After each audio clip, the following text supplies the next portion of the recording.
the same conclusions. So I wasn't fed the stories because they're very obscure even in Greek superstitious lore. And also with animals, I can sometimes see animals that have passed on.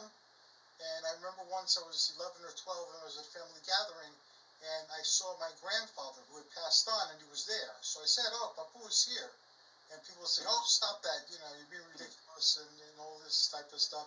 But then my grandfather's dog, who was very old at that point, came into the room, walked right where I said my grandfather was standing, and started jumping up as if there was a person there. You know how dogs jump up when you come in the door? So Right. after that, nobody told me to keep quiet or shut up about this thing. And I have a cat now whose name is Ghost, because when we got her, she was a ghost. She was a ghost cat that came into our house in the Poconos, and she was with us for a couple of years as a ghost.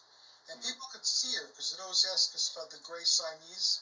And we had a gray Siamese ghost, but we didn't have a gray Siamese cat. And then one of my cats got pregnant, and one of the ghosts, we didn't see her for a while, but one of the kittens looked like a gray Siamese, even though the mother wasn't Siamese. So I called Ghost, and the kitten cocked its head and started walking towards me, because I used to call the ghost cat Ghost, and she never behaved like a kitten. She always she always behaved like a clumsy black cat. So I believe that the consciousness extends beyond humanity, and that intelligences on this earth beyond the human can sense these things sometimes. But I also believe that these experiences transcend culture, and I've come to the conclusion that the culture gives you an explanation, which may or may not be true, but it gives you a vocabulary that's useful for explaining these things and putting them in context. But that doesn't mean that their interpretation of what it is true. So throughout my life, I've sought the different interpretations, but I take them with a grain of salt, because I don't know, it makes sense, but who knows? Mm-hmm. I'd like to say something. I was telling Hercules before we started that I thought this was a great idea, a great topic, but I didn't know how people were going to approach it. Because when I think of Tim, I think, he'd be talking about the Pleiades and different worlds where aliens come from. Could be science fiction worlds, it could be spiritual worlds, which you started talking about, and of course, astrological or magical worlds. So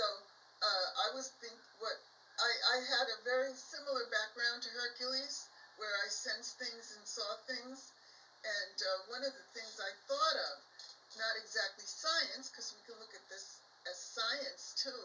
It's the most boring of all the choices I mentioned. But I remember Ingo Swann had in his world of remote viewing, he wrote a book called Penetration, you probably all know it, where he remote viewed the moon, and he saw alien bases there.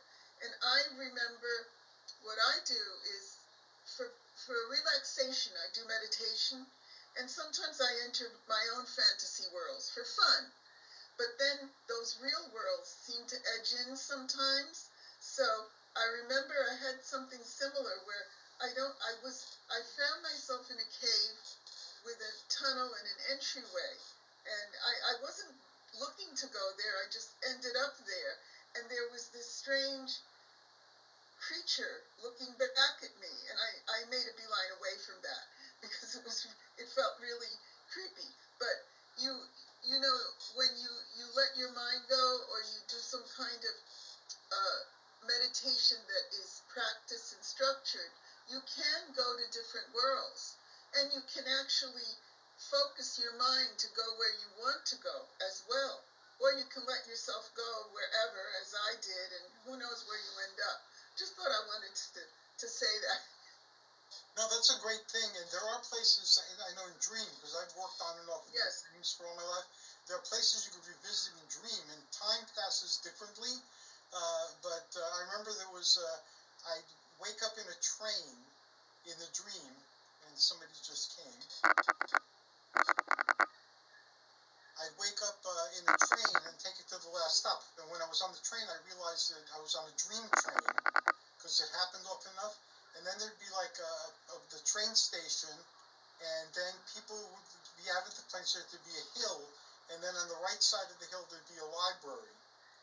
So after all, I was able to remember this place and visit it occasionally. And then if you go further up the hill, there was a city to the left, and it was not a New York City type of city. It was like a New Jersey type of city. Oh. You know. I had something similar like that, but it was I was in a temple with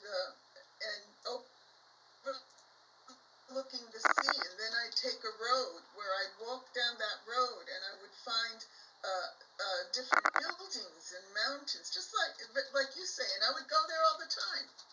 I never got past the first mountain, though. I don't know what lay beyond that. Thank you, Carol, and Apulia. And we have with us a guest today, Allen Greenfield, and I've heard of Allen many times over the years, but none of it's true. Before, sure, even the good stuff. Oh well, yeah, maybe the good stuff. I didn't know anybody had any good stuff. Yes, you are legendary. Many people had good stuff to say about Am I legendary, people? Yes, you are. Absolutely. Okay, I'll take your word for it.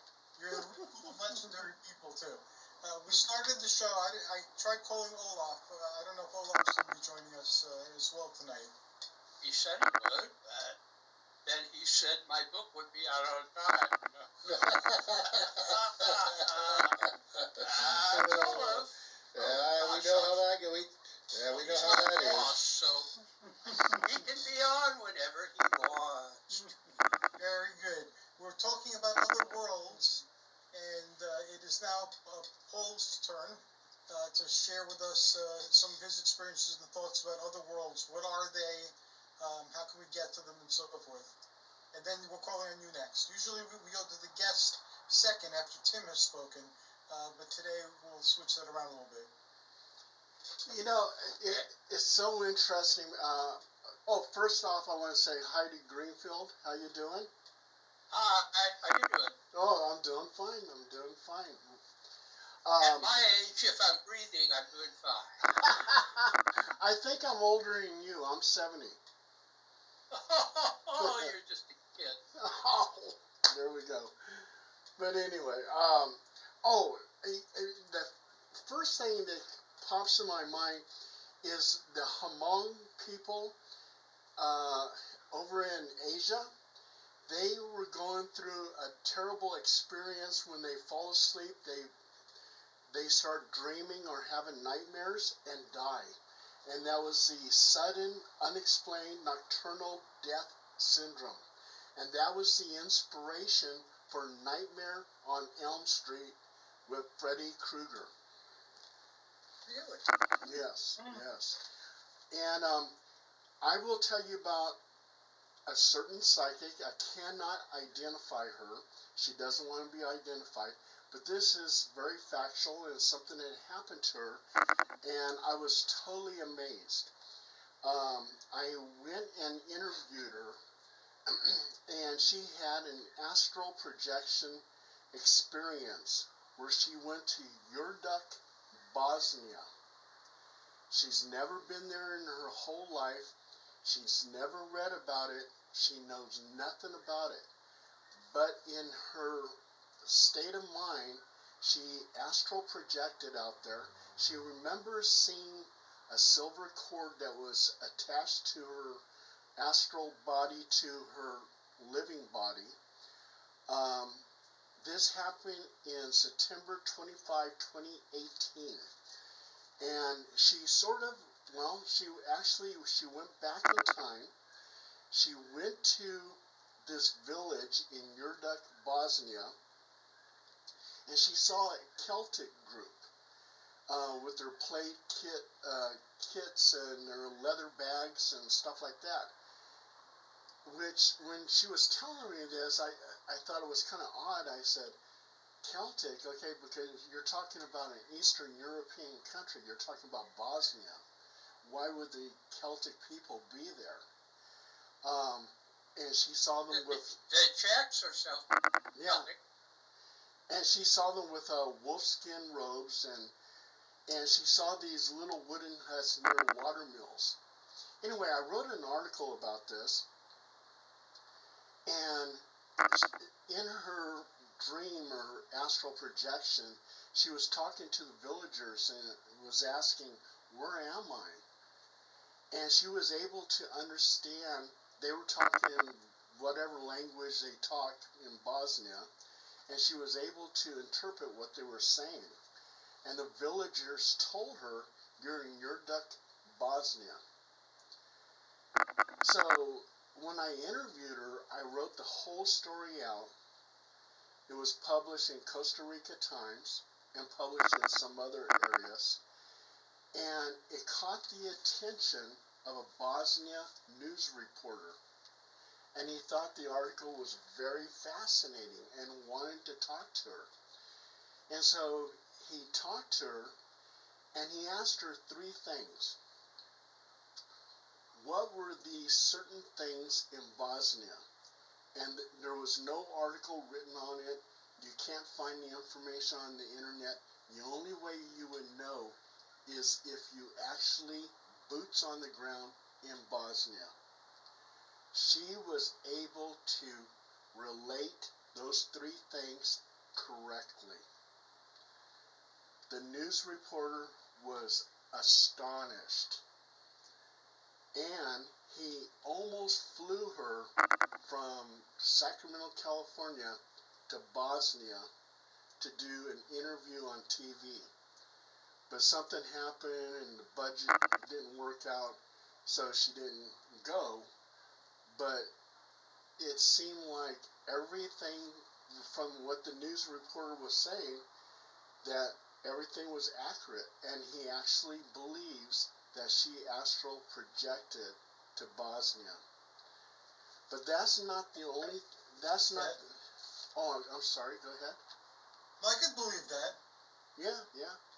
And then also too, she did another little trip. Oh, but also too with the Bosnia thing, not only was she at this village, but she like time traveled back into the past because there was Celtic people in Bosnia at a certain period of time. I forget what, in my article I know I have that time period on there. But we did some research, and plus the news reporter says, yes, there was Celtic people here. So, and he gave the date when they were there, and so it seemed like she time traveled to Bosnia. So that was very interesting. Also, too, was also very unique. She felt like she was reincarnated from 1600 period of Japan, and she felt like she was a geisha girl. She saw herself in a fancy kimono that had cherry blossoms and cranes on it, and her husband was a very well-established land baron, and he was very rich. Somehow he passed away, and this person inherited his wealth. And this is something that's in her head. She said it was in her head when she was a small child. So she did some traveling in the esoteric realm of things, which was very unique. Thank you very much, and the puzzle piece continue to fill the table, and it looks like you're answering Tim's question in the affirmative as well. That these things follow us around to different environments can be experienced. Alan, I'm first of all very pleased to finally connect with you. I've heard of you a lot over the years. You're a hermeticist and wizard renowned, and lately I know you're